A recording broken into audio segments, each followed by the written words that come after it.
we're all growing.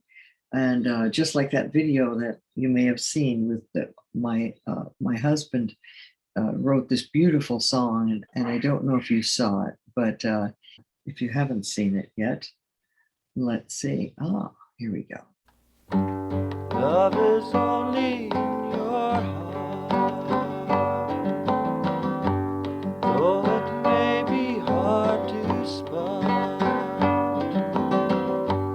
It will never go away. Love is in your heart to stay, and it's very good to know.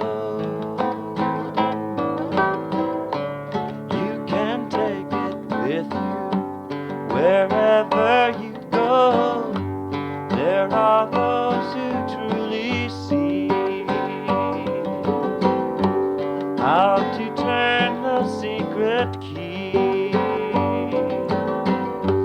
and unlock the golden door to their hearts forevermore.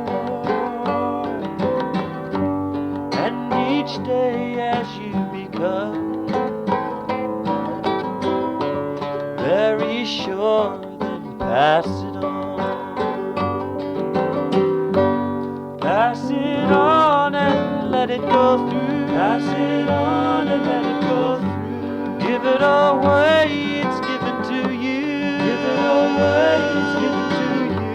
Pass it along and send it around. Let it pour up and let it flow down all around you.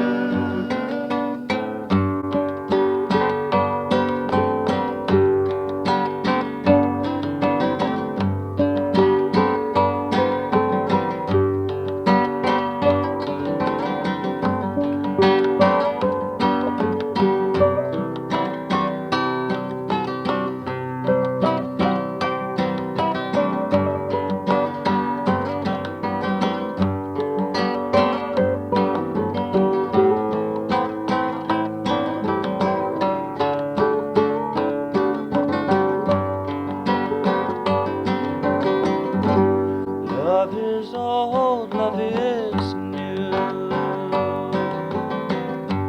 though it may be hard to do. It will always be around. Love was made to be found. It can easily come through you. And no matter who you are, it can happen to you. Lovers come and lovers go, and it's very good to know that a heart that's truly free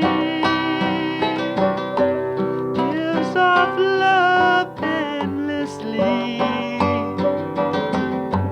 And at last, when you've become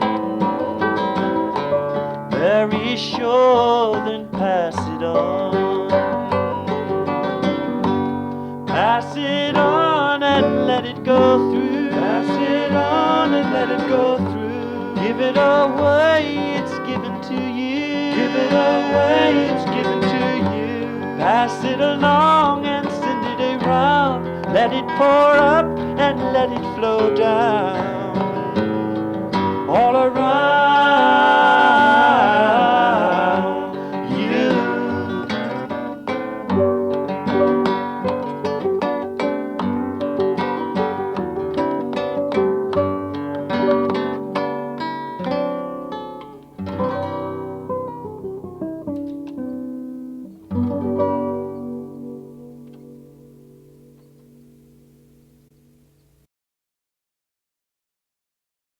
Wow, that is so beautiful.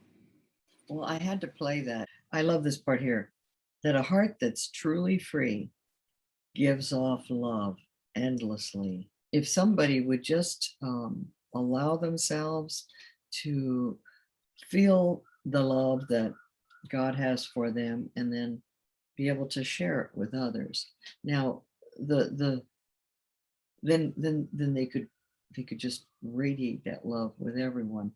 The hard part for most of us is when we've been injured or traumatized, because it's just so hard um, to know what to do when you're being like persecuted or abused, and then you start getting like a broken trust muscle, and you start thinking, well, gee, if I'll be nice to them, but if they're nice to me, but boy, I'm not going to be nice to them if they're mean to me.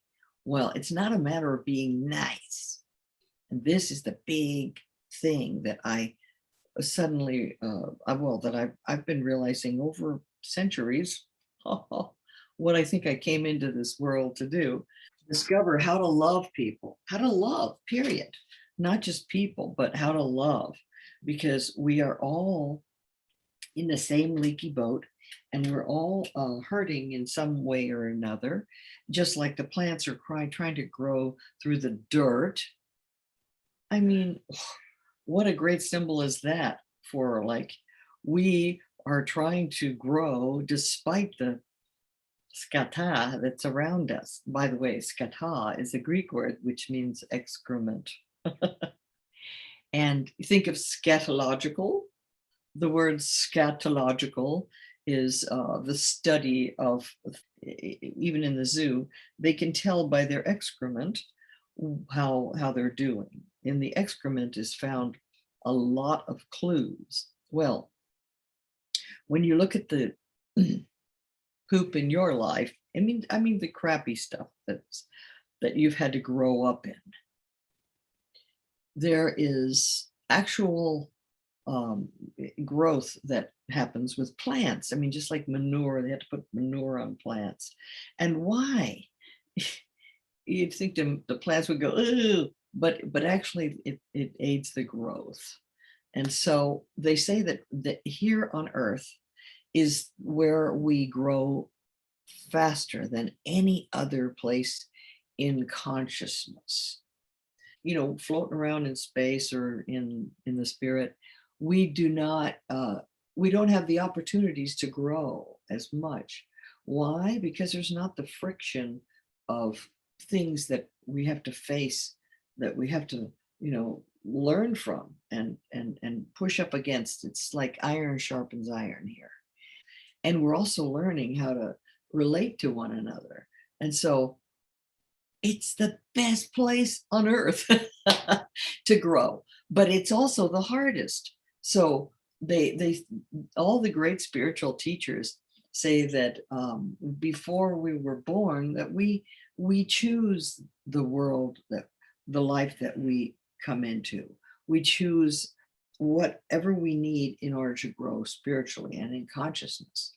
And so it's an extremely important thing to remember whenever things get shitty, because it's really for our good. And I had horrible experiences and had to overcome my own fears and and and and things that happened to me that were, very miserable. And so, but you wonder why I have such a smile on my face, because I I found the joy, I found the eye in the center of the hurricane. And we make a choice.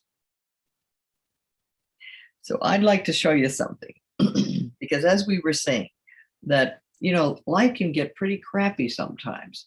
And that's the whole reason why I wanted to share that video with you, because even in the midst of crappiness, there's growth and life and love, and we are blossoming whether we know it or not. I mean, nobody ever asked the flowers. Maybe they did ask them, but they haven't been able to talk and tell us how it feels to grow from a little seed and push through the dirt, can't come up and grow and become the magnificent creations that they were meant to be. And all of those things that are hidden inside the seed when it's very tiny, they're all still there. In fact, if you studied fractal science and talk about fractals and how every single thing that's like in a seed is really just like enclosed in this little tiny envelope. And as it opens, it just unfolds basically into what it's supposed to be. Such an amazing and magnificent thing that God has put together, because each one of us is also like a seed. We're part of the branch of life flowing. The tree, you've heard of the tree of life. Well, we're all part of that. The whole universe is one gigantic tree of life. And here we are, all participating in it by how? By the life flowing through us, and then we emerge. And just as Derek Rydell has talked about a lot in his studies about emergence, we don't have to worry about what we can become if we just allow the life to flow through us and then emerge. So, like, just as he mentions the analogy of the oak tree. If an oak tree, an acorn, is growing, an oak tree can't decide that, like, oh, I want to be an orange tree. Gee, that looks great. I want to be an orange tree. It'll be a terrible orange tree. It'll never succeed. But if we can discover what it is that's inside of us that we are growing into, we can become the best version of ourselves that we're meant to be. That is just wonderful. I think that each and every one of us has a special place in the universe that we maybe aren't aware of because we don't always know what kind of seed we are. But we are emerging. And that's the word that I like that Derek Rydell uses. Our true nature, our true gift is emerging day by day.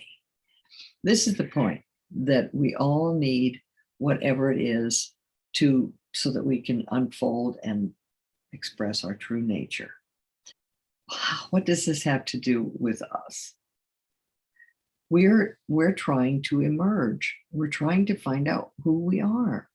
And this is something that's important, because if we don't know whether we're an apple tree, an orange tree, an oak tree, or whatever, how can you tell your ability?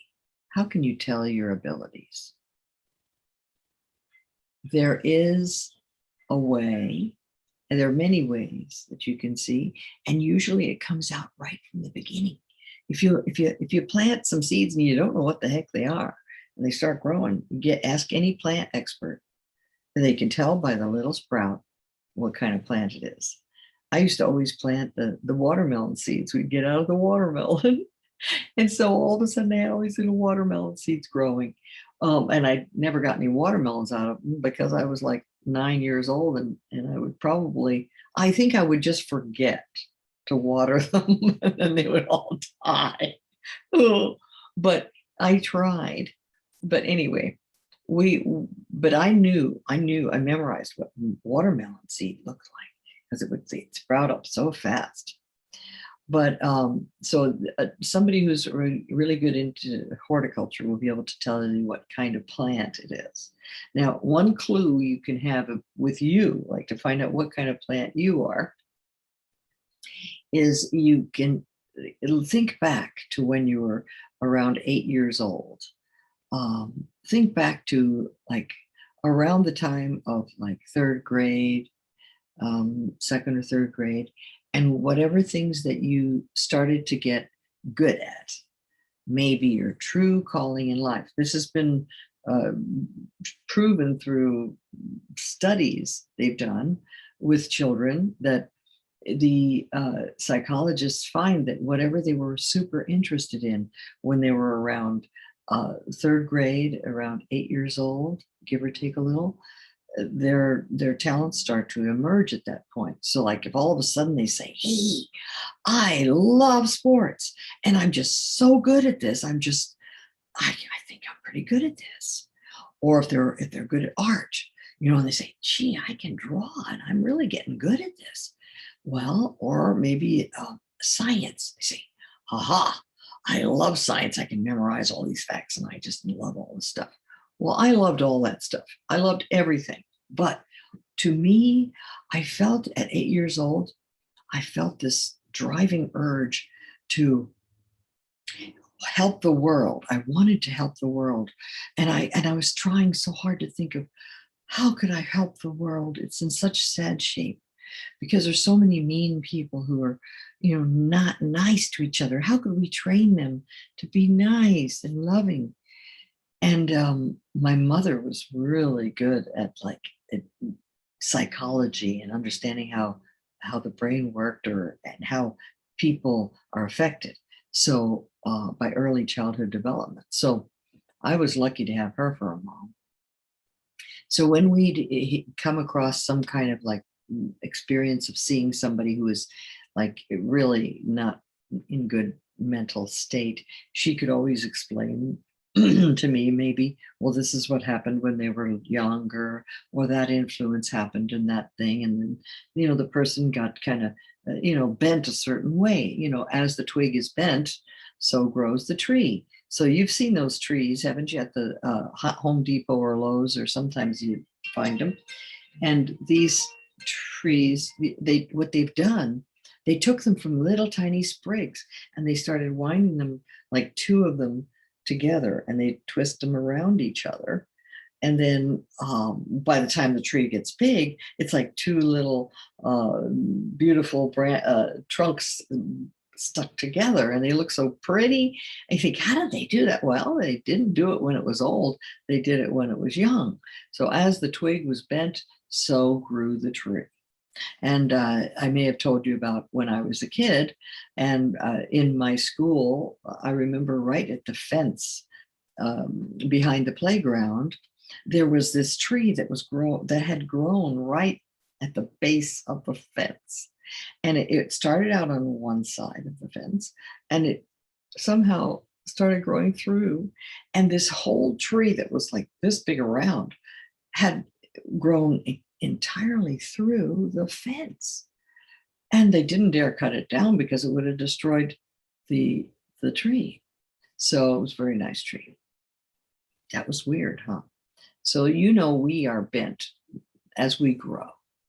And so what has happened, all this stuff that happens to us, like I mentioned before, all the great teachers, as great spiritual teachers, have told us that whatever events in our lives and things that we go through are basically chosen from before we were born, and that we are ourselves part of a bigger vision of creation, because God is life itself. And so whatever you call God, maybe you call God life, maybe you call God love. There's so many different ways, and the word God is just an easy word to use. So that's why I use it, but it's the consciousness of life itself that's flowing through all of us. And so we are part of that life. We're part of the branches of the tree of life. And as we grow, we're all in a different place. So nobody can be the same exact person. And that's what's so wonderfully magnificent about the way creation planned everything. And when I say planned everything, yes, you were planned. Because just as a little seed has everything hidden inside of it, all the fractals that unfold into the eventual big plant that it's meant to be, we grew from a tiny seed, and we have our nature already planned in advance. So we have everything if we're given the right nourishment, if we're given the right environment, a plant can grow to its true potential. So I don't know what has happened with you, but I hope that you get to discover that true potential, because it's not over till it's over. I mean, we're all part of life, and there's a purpose for each and every one of us. And it is so important that we realize that you are special, and that no two snowflakes alike and all that stuff. There's a reason why you're where you are. There's a reason why I'm where I am. And there's a reason why each one of us was created a certain way. So we don't have to compare ourselves to other people. I think comparison is the biggest thing that leads to dissatisfaction. When you compare yourself to somebody else, or you compare something someone else is doing with yourself, and you say, oh, I can't be an orange tree, and I'd love to be an apple tree, but I'm an oak. Well, what's wrong with that? If you're an oak is wonderful and feeds lots of animals, and there's lots of wonderful things happening with oak trees. But anyway, you don't know what kind of tree you are. So you have to ask, you have to find out, what was it you were interested in when you were around 8 years old? Think about the things that you loved, and other people might not have loved them.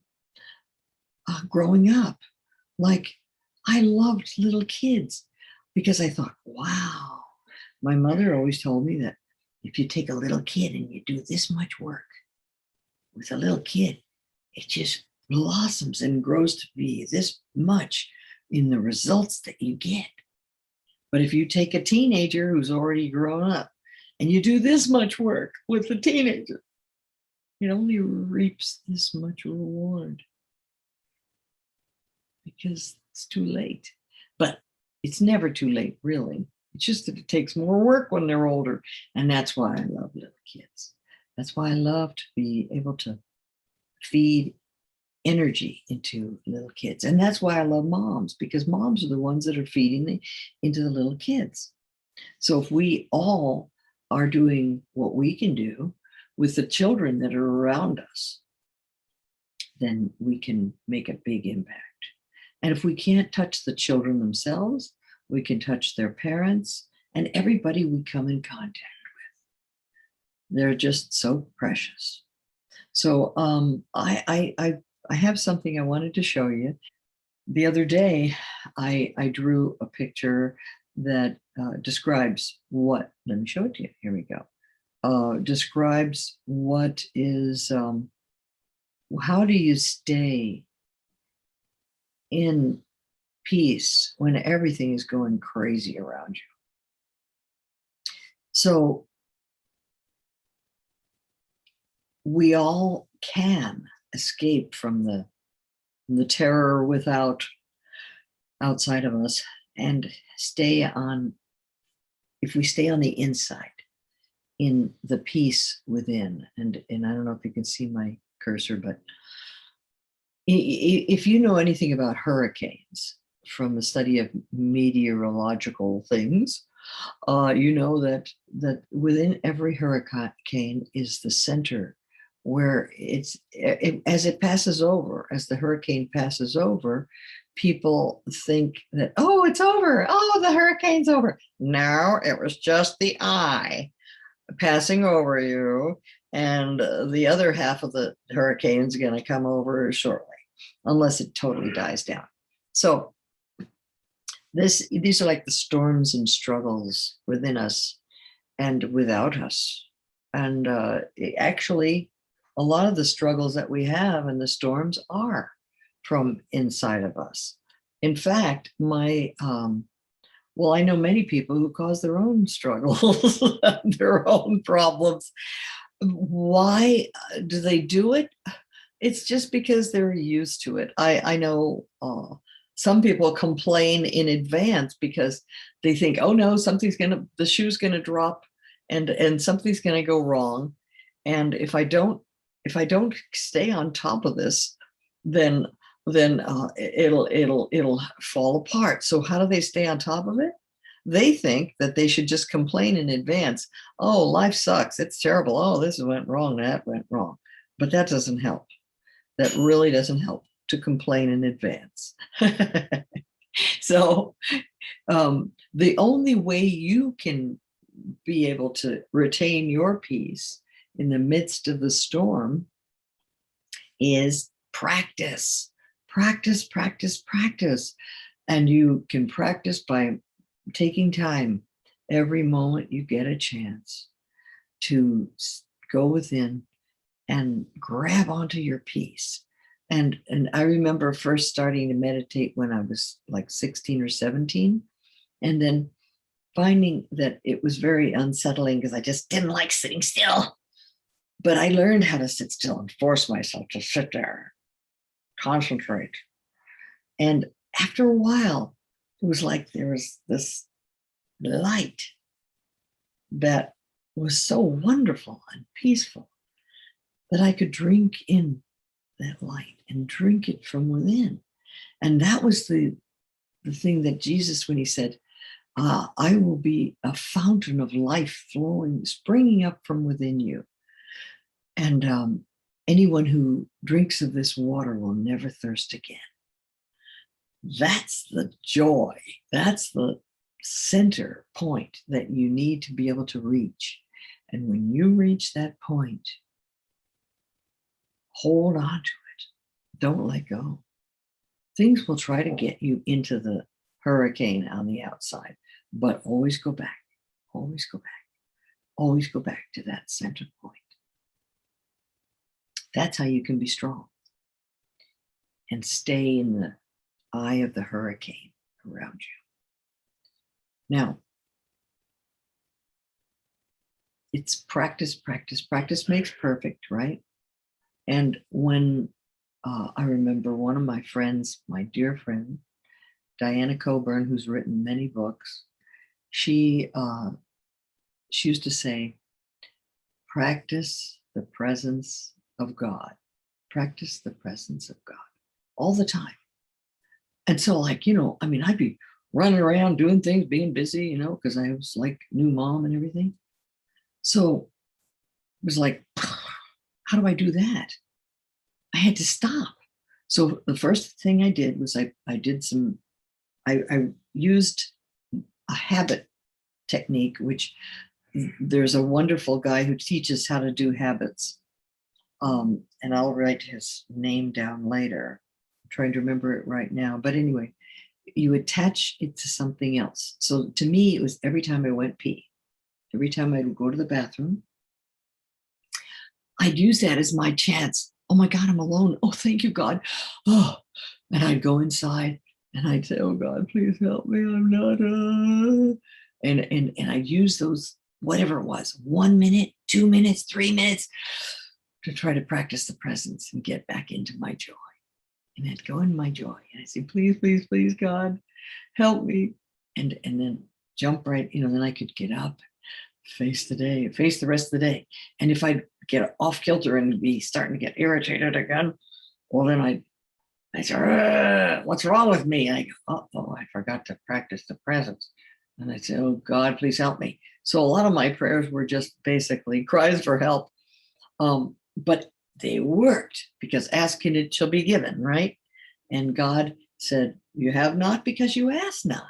So that would be my rescue rope that I'd hold on to as I would just pull and reach up there and ask God for help. And then practicing the presence of God at every moment was such a challenge, but it was great because I'd go back and back and back and to that spot. And pretty soon I was in that spot most of the time. unless something was really, throwing me for a loop. And even when it was throwing me for a loop, I could remember that that's what I was supposed to do. Because before I was even forgetting what I was supposed to do to get back into that spot. So, I mean, I just called it my joy spot because that's where I felt joy with me and God. And it's the joy nobody can take away from you. Once you find that, you will not lose it. You might get away a little bit, but you can always go back to it. Right? So hold on to it. You can do it.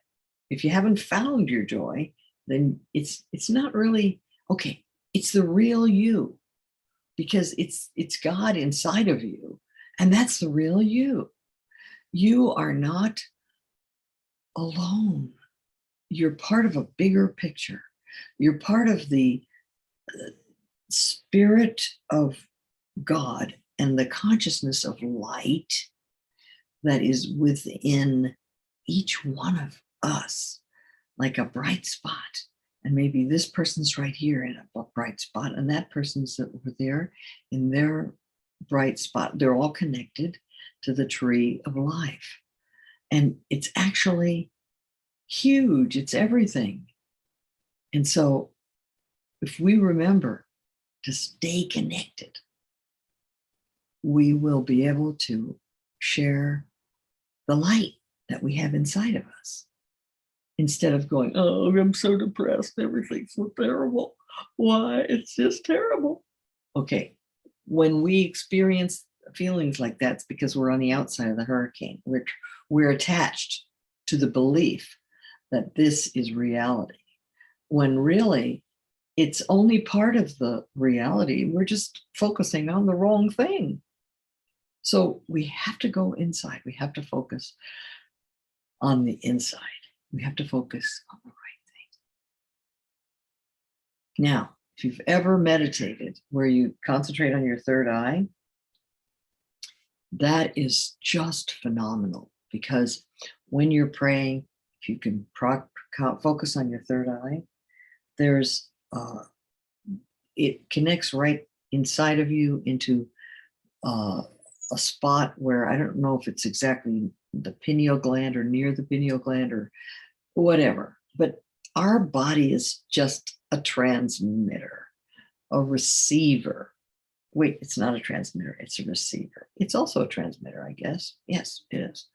Okay, but it's a receiver of the divine light that's flowing through us.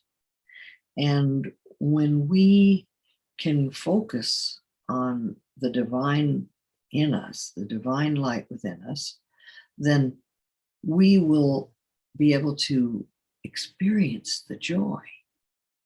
And I mean, it's like some people will get angry at you for being happy when they're miserable, and they want to drag you down, just like the crabs.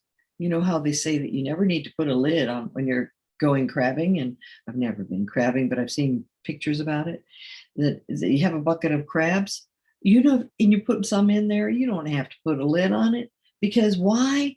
Anytime a crab tries to crawl out, the other crabs fall him down and drag him in.